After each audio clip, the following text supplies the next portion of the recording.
ओम श्री गुरुवे नमः।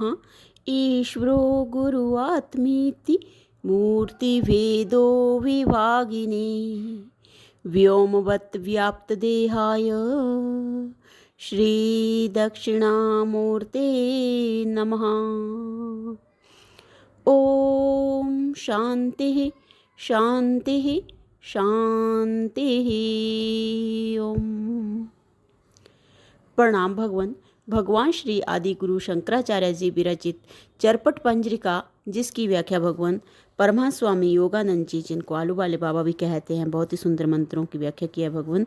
मंत्र नंबर 12 की व्याख्या को आज से शुरू करते हुए मंत्र नंबर 12 है।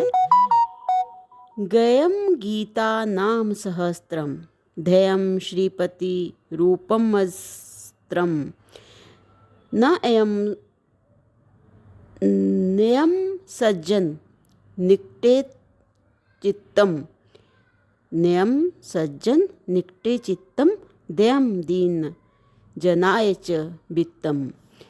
अर्थ है कि गीता और विष्णु सहस्त्र नाम को गाना चाहिए, विष्णु का ध्यान करना चाहिए, सज्जन के पास चित्त को ले जाना चाहिए और दीन जनों को दान देना चाहिए। गोविंद का भजन कर। तो छंद है मंत्र का कि गीता सहज नाम जपि गायो, गीता सहज नाम जपि गायो, श्रीपति कर निज ध्यान लगाओ, संत निकट चित्त को ले जाओ, दीन जनों में द्रव्य लुटाओ।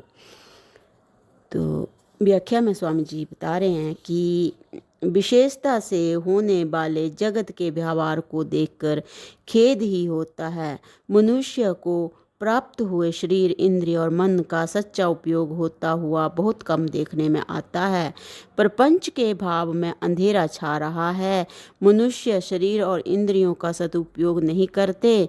जिसको इस बात का कुछ भी विचार है, उन पुरुषों के लिए आचार्य का उपदेश है। ऊपर के पद में 4 बातें बताई गई हैं। ऊपर के पद में 4 बातें बताई हैं। गाना, ध्यान करना, चित्त को सज्जन के पास ले जाना और दान देना। दान रूप कर्म विशेष करके स्थूल इंद्रियों का है। दान रूप कर्म विशेष करके स्थूल इंद्रियों का है। गाना और चित्त को सज्जन के पास ले जाना सूक्ष्म कर्म है और ध्यान करना सबसे सूक्ष्म है। इस बताए भाव के अनुसार कायिक, वाचिक और मानसिक सदुपयोग को समझना चाहिए। कोई तो अनेक प्रकार के अलंकार नायिकाओं के भेद की कविताओं को गाते हुए दिखाई देते हैं। कोई स्त्रियों का वर्णन करते हुए देखने में आते हैं। कोई स्त्री पुरुष का विलास कथन करते हुए दिखते हैं। कोई विभत्स शब्दों का उच्चारण करते हुए, कोई विषय का भोग व्याख्यान करते हुए, कोई विषय उत्पादों आलाप करते हुए और कोई तो दूसरे को कष्ट पहुँचे, अनर्थ बढ़े ऐसी वाणी का बकवाद करते हुए दूसरे की निंदा करने से वाणी को दूषित करते हैं। यह ठीक नहीं है। मनुष्य के समान अन्य पशुओं की वाणी नहीं है। मनुष्य के समान अन्य पशुओं की वाणी नहीं है। जब ईश्वर ने मनुष्यों को युक्त बुद्धि दी है तो अपने अंतर्यामी पर ब्रह्म को पहचानने के साधनों में वाणी का उपयोग करना ही वाणी का सदुपयोग है। जिनमें ईश्वर का भजन, पूजन, ध्यान और ज्ञान है, ऐसी पुस्तकों को पढ़ना चाहिए, उनको ही गाना चाहिए।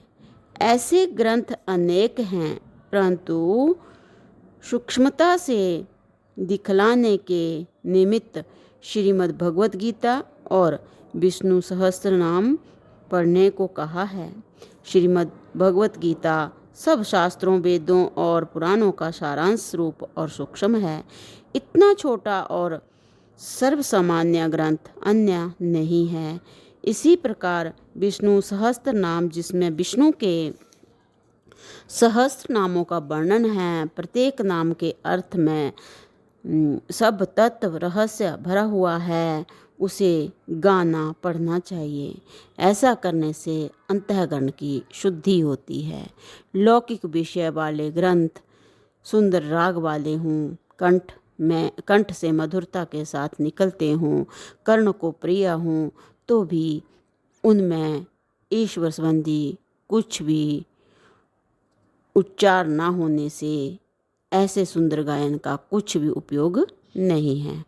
उच्चारण ना होने से स्वामी जी बोल रहे हैं कि ऐसे सुंदर गायन का कुछ भी उपयोग नहीं है। उनसे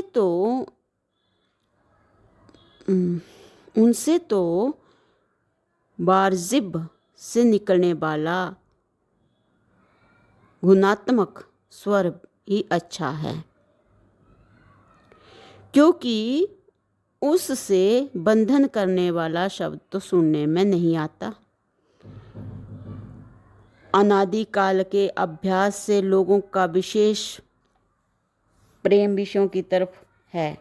ऐसे लोगों के बनाए हुए श्लोक और काव्य उस प्रेम को ही वृद्धि करते हैं। संसार बंधन रूप है। यह बंधन किस प्रकार निवृत्त होता है? ऐसा कोई भाव उन श्लोकों में ना होने से व्यर्थ है। विषयों के गीतों की कोई आवश्यकता नहीं है, क्योंकि वे तो बिना गीत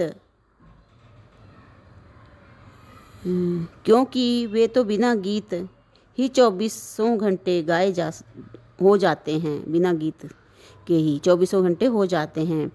तब जो कुछ गाया जाए वह प्रपंच की निवृत्ति के हेतु होना चाहिए। तो भगवान इससे आगे जो है वो अगले सत्संग से कंटिन्यू करते हैं। प्रणाम भगवान। ओम शांति ही शांति ही शांति ही।